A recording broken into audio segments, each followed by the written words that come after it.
അങ്ങനെയല്ലേ പതിവ്. നേരത്തെ വന്നല്ലോ.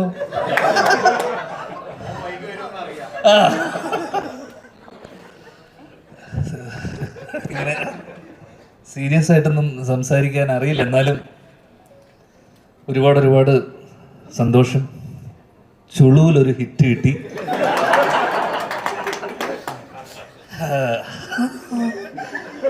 അപ്പോ സാധാരണ ഇങ്ങനൊന്നും എന്റെ സിനിമകൾക്ക് സംഭവിക്കാത്തതാണ്. അതൊരു അത്ഭുതമാണ്.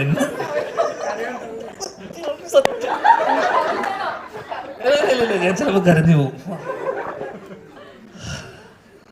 നമ്മുടെ ഞാനും ബിൻഡോയും ഷാരിസും ലിസ്റ്റിനൊക്കെ 80s കിഡ്സാണ് പറഞ്ഞു വരുമ്പോൾ.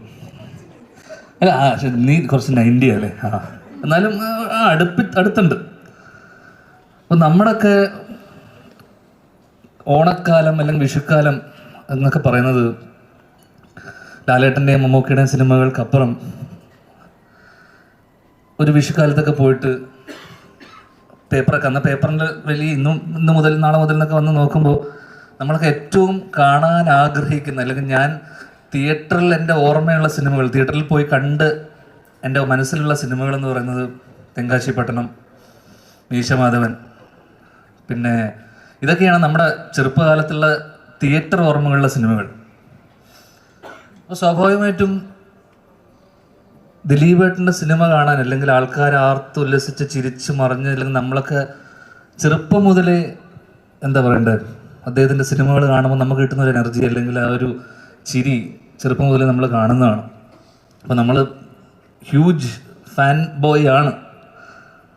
അപ്പം അദ്ദേഹത്തിൻ്റെ 150ാമത്തെ സിനിമയിൽ നമ്മളും ഭാഗമാവുന്നു, അല്ലെങ്കിൽ അതൊരു നിയോഗം പോലെ, അല്ലെങ്കിൽ അതൊരു ഭാഗ്യമായി എനിക്ക് തോന്നുന്നു. കാരണം ബിൻഡോ അല്ലെങ്കിൽ നമ്മളെല്ലാവരും അദ്ദേഹത്തിൻ്റെ ഫാൻസാണ്. അപ്പം ഈ 150ാമത്തെ സിനിമയിൽ എത്തുന്ന സമയത്തും ഞാനിതിൻ്റെ തുടക്കത്തിൽ ഞാൻ 10 ദിവസം ഉണ്ടായിരുന്നുള്ളൂ. അപ്പോൾ ഈ 10 ദിവസത്തിനിടയിൽ എനിക്കത് കഴിഞ്ഞിട്ട് പോകാൻ അടുത്ത വേറെ സിനിമകൾ ഇടയിലുള്ളത് കൊണ്ട് എനിക്കത് പോകണം. അപ്പോൾ ഞാൻ ബിൻഡോനോട് പറഞ്ഞു, ഞാൻ ഈ കുറച്ച് ദിവസമേ ഉള്ളൂ, ഇത്രയൊക്കെ ഉള്ളൂ എന്ന് പറഞ്ഞു.